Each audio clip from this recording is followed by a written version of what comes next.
오늘 함께 읽은 본문 15절을 보면 사울이 이스라엘과 전쟁을 하려는 블레셋 군대를 보고 두려워하여서 어, 여러 번 하나님께 여쭙고 기대하고 선지자들에게도 물어보지만 하나님께서 끝끝내 침묵하심에 사울이 결국 신접한 여인 곧 무당을 만나러 가서 이미 죽은 사무엘을 만나게 해달라고 요청을 한 후에 말씀입니다. 본문 16절부터 18절입니다. 그러자 사무엘이 말했습니다. 왜 내게 묻느냐? 지금 여호와께서 너를 떠나 내 원수가 되지 않으셨느냐? 여호와께서는 나를 통해 말씀하셨던 일을 그대로 행하셔서 내 손에서 이 나라를 찢어내어 내 이웃 다윗에게 주셨다. 내가 여호와의 말씀에 순종하지 않고 여호와의 진노를 아말렉 사람들에게 쏟지 않았기 때문에 여호와께서 오늘 내게 이렇게 하신 것이다. 오늘 본문 가운데 나타난 이 신접한 여인, 무당으로 하여금 나타난 이미 죽었던 사무엘이 등장한 것에 대해서는 조금 다양한, 좀 서로 다른 주장이 있습니다. 이제 전자로는 본문의 문자적인 내용대로 그것을 받아들여서 사무엘로 받아들여서 이제 죽었지만 하나님께서 제한적인 허락이 있으셨기에 이제 이렇게 나타났다라는 주장이 있는 반면 후자는 하나님을 사랑하고 거룩하게 살았던 사람이 죽은 후에 이제 하나님께서 멸하라고 명령하셨던 무당에 의해서 이 세상에 다시 불리우는 일은 말이 안 된다. 일종의 사이비나 다른 우상 숭배하는 자들의 강령술의 일종이다. 또는 구약은 당시 내세관이 신약과 달리 뚜렷하지 않기에 스올로 다 대체 대부분 하고 있는데 그 뚜렷하지 않은 내세관을 가지고 있는 구약에서 죽은 사람이 현세에 돌아오는 일은 있을 수 없다라는 등의 주장으로 서로 다른 주장으로 갈리곤 합니다. 저 사람이 사무엘이 맞는지 아닌지. 하지만 이러한 주장 중 무엇이 옳고 그름인지를 넘어서 오늘 사울에게 들려오는 답변은 사울이 기대했던 것과는 달리 새로운 타겟책이 아닌 변함없는 패망의 길, 곧 사울 자신의 왕권이 이제 망할 것에 대하여 듣게 되지요. 그리고 이에 대하여 말씀은 분명한 이유를 이렇게 밝히고 있습니다. 본문 18절, 네가 하나님 여호와의 말씀에 순종하지 않고 여호와의 진노를 아말렉 사람들에게 쏟지 않았기 때문에. 이전에 사울이 왕이 된 이후에 두 번씩이나 하나님의 말씀에 순종하지 않은 그 불순종의 씨앗이 이제는 크게 자라나 열매를 맺기 직전의 상태로 접어선 것입니다. 불순종의 결말, 안타깝죠. 다시 왔던 그 기회에서 그 말씀을 들었더라면 역사가 어떻게 바뀌었을지. 아무리 그래도 하나님이 세우신 자가 죽는 일들이 참 안타깝고, 또 한편으로는 말씀을 읽는 우리로 하여금 조금 두려운 마음이 들기도 합니다. 혹 우리도 하나님의 말씀에 불순종하면 불순종의 대가로 이렇게 패망의 길을 걷게 되는, 우리의 생명이 빼앗기는 결말을 맞이하는 사울의 모습과도 같은 우리의 삶이 될까 조금은 두렵기도 하죠. 어떤 설교자들은 이런 말씀을 빗대어서 하나님의 말씀에 순종하지 않으면 죽는다, 벌 받을 것이다 라는 것들을 강조하며 말씀에 대한 순종을 빙자하여 설교자 자신의 말에 순종을 빙자하여 복종할 것을 강조하고 요구하곤 합니다. 근데 정작 우리의 삶을 돌아보면 사실 우리는 참 많은 시간, 많은 순간, 많은 상황 속에서 하나님의 말씀에 순종하지 못할 때가 정말 많습니다. 말씀을 전한다는 설교자도, 오늘 이 자리에 서 있는 전도사라고 하는 저 역시도 말이죠. 그렇다면 과연 오늘 이 말씀이 때로는 하나님 말씀에 순종하지 못하는 우리를 향하여 순종하지 않으면 죽을 것이다라고 겁을 주기 위함으로 끝내고자 하는 말씀일까요? 불순종하면 이렇게 너의 인생이 패망한다. 또는 너의 생명이 온전치 못할 것이다. 그 너는 율법을 다 지켜라. 하나님 말씀에 순종해라. 순종하지 않으면 죽는다. 이런 말씀을 하시기 위함이실까요? 왜 하나님께서는 굳이 오늘날 우리를 향하여 그때 불행하고 안타까운 역사를 오늘날 때로는 하나님의 것들을 거부하고 우리가 알든 모르든 때때로 하나님의 말씀에 불순종하는 우리를 향하여 이 말씀을 주시는 이유가 무엇일까요? 역사를 잊은 민족에게 미래는 없다라는 말이 있습니다. 이처럼 오늘날 우리를 향하여 이렇게 불행하고 안타까운 역사를 한편 두려움을 가지게 할지도 모르는 이 말씀 우리 가운데 주시는 것은 그분의 백성들, 그분의 자녀들로 하여금 오늘 사울을 기억하며 그 사울의 모습을 기억하며 불순종하면 이렇게 다 죽을 것이다, 다 벌받을 것이다 라는 협박 또는 겁을 주기 위함이 아니라 기록된 역사를 통해서 역사를 기억하는 자들로서 같은 미래 가운데 같은 역사가 반복되지 않도록 같은 결말을 피하도록 우리 가운데 한편의 미리 보기를 보여주신 것이죠. 가는 길의 결말이 무엇인지 알고 있다면 우리는 그 길을 갈지 말지를 결정할 수 있을 것입니다. 우리가 가는 길이 해피엔딩이라면 그대로 갈 것이고요. 배드엔딩이라면 그 길을 꺾어서 배드엔딩이 되지 않도록 걸어가겠죠. 선택하겠죠. 그렇기에 오늘 말씀은 사울에게는 불순종의 대가로 그 값을 피할 수 없는 징계를 받는 것이 되겠지만 오늘 이것을 읽고 듣는 말씀을 읽고 듣고 살아가지만 때때로 여전히 하나님의 말씀에 불순종하는 우리의 삶에 있어서는 한편 하나님의 그분의 자비와 친절과 오래 참음을 우리 가운데 나타내어 주신다는 것을 알 수 있는 것입니다. 그분의 자유로 불순종하는 자들을 향하여 사울과 같이 벌하실 수 있으심에도 불구하고 그러지 아니하시고 때때로 우리가 하나님의 것들보다 우리 자신이 원하는 것들을 더 많이 구하고 사랑하는 그 연약함을 가진 우리를 향하여 벌하고 너희가 순종하지 않았다라고 질책하는 것이 아닌 그래도 너희를 사랑한다라고 말씀하시는 그분의 사랑과 위로와 오래 참음이 있기에 오늘 우리에게 들려오는 자신의 불순종으로 인해 패망의 결말을 맞는 이 사울의 모습은 우리 가운데 두려움이 아닌 비록 넘어졌지만 실수하였지만 다시 일어나 사울과 같은 불순종의 결말이 아닌 진정 순종하는 자로서 다시 살아갈 수 있는 용기를 얻게 만들어 주는 것이죠.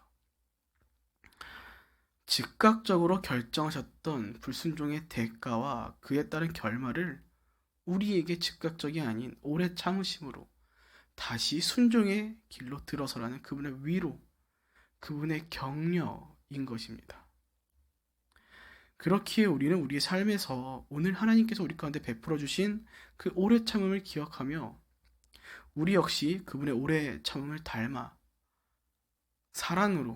사랑으로서의 오래 참음을 이루며 넘어졌을지라도 좌절함이 아닌 그분의 오래 참음을 기억하며 힘입어 하나님의 손을 붙잡고 다시 그 순종의 삶을 살아가야 할 줄로 믿습니다. 부디 혹 순종의 길이 아닌 불순종의 길을 걷고 있다라면 부디 다시 순종의 길로 들어서시길 축복드립니다. 본문 24절과 25절입니다.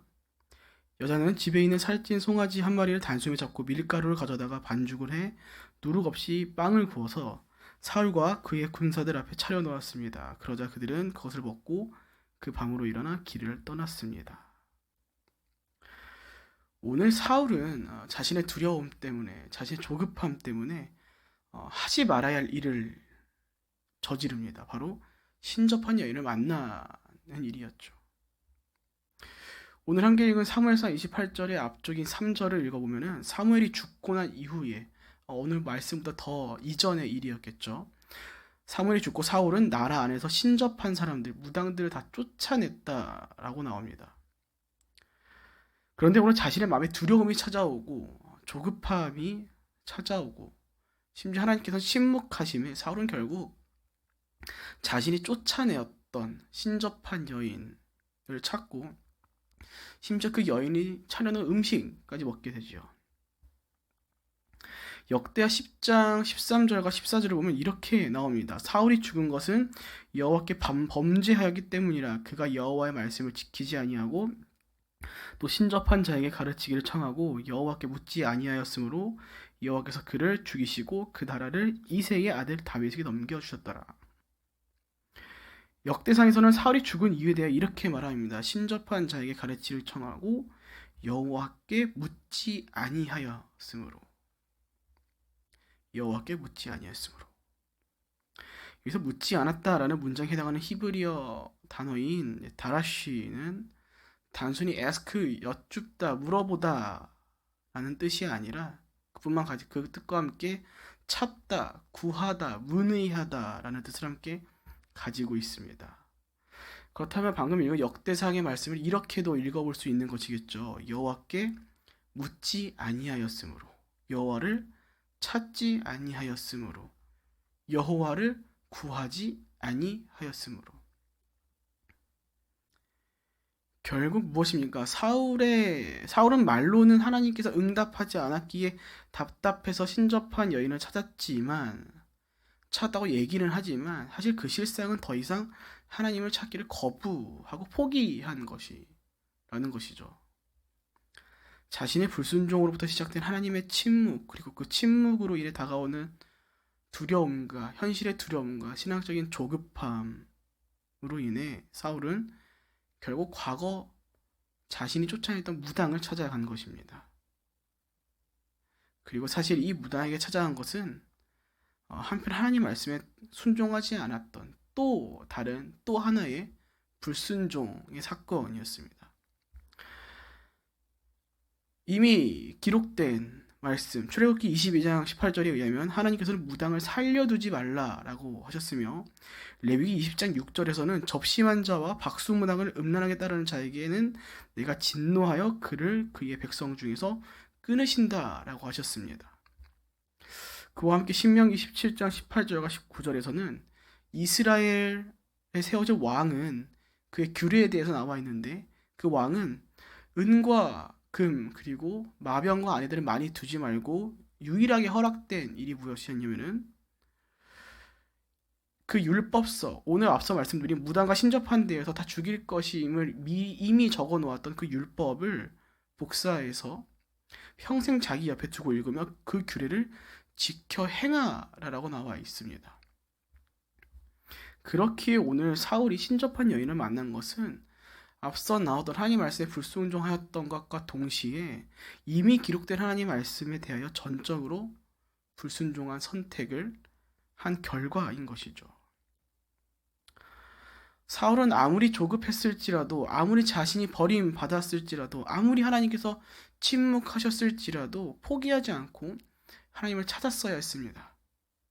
하지만 자신의 두려움과 조급함이 이미 기록된 하나님 말씀, 하나님의 율법을 거절하게 만들고 이미 자신이 한번 쫓아내었던 그 무당을 제 발로 스스로 찾아가고 의지하게 된 것이죠. 마치 출애굽 후 자신들의 삶의 어려움이 다가오니 다시 노예로 살았던 애굽의 때가 그립다라고 불평하였던 이스라엘 백성들처럼 말이죠. 우리는 인생도 이러한 일들이 있지 않습니까?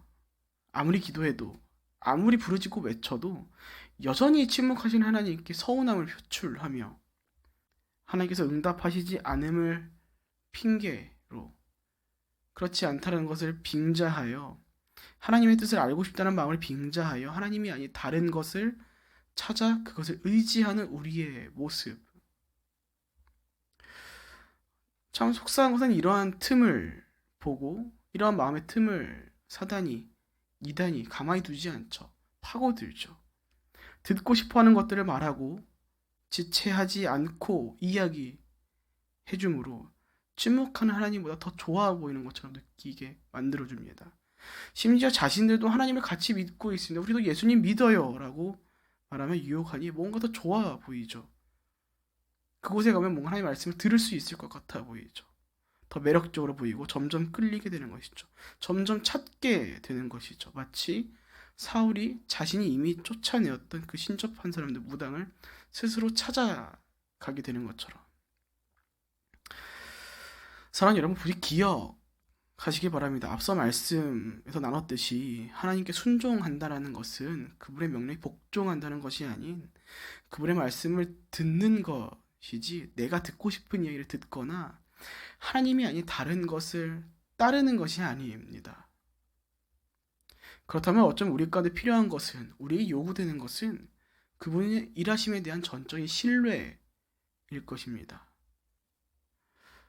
하나님 비록 우리의 눈으로 볼 때에 침묵하시는 것처럼 보일지라도 시편 34절 15절의 고백과 같이 여호와의 눈은 의인을 향하시고 그의 귀는 그들의 부르짖음에 기울이신다라는 그 말씀처럼 그분의 마음을 신뢰하며 삶 가운데 우리 현실 가운데 두려움과 조급함이 찾아올 때에 신접한 여인 무당과 같은 것들의 그 유혹들을 뿌리치며 사울과 같이 하나님 찾기를 포기하고 다른 것에 의지하는 것이 아닌 우리의 삶에 평생의 삶에 하나님 찾는 삶을 포기하지 않고 오히려 하나님만을 찾는 오직 하나님만을 찾을 수 있는 다른 것 다 버릴지라도 하나님 한 분만 찾으면 그분만을 의지하고 살아가는 우리의 삶이 되어야 할 줄로 믿습니다. 부디 오늘 말씀에 나온 것처럼 그분의 오래 참음의 사랑을 본받아 우리 역시도 오래 참음을 이뤄가며 그 사랑을 이뤄가며 그분의 말씀을 듣고 순종하는 삶 가운데 우리 삶 가운데 그의 말씀을 펼쳐내는 하나님을 향하여 흔들리지 않는 신뢰로 살아가시는 저와 여러분 모두가 되시길 축복드립니다. 아멘.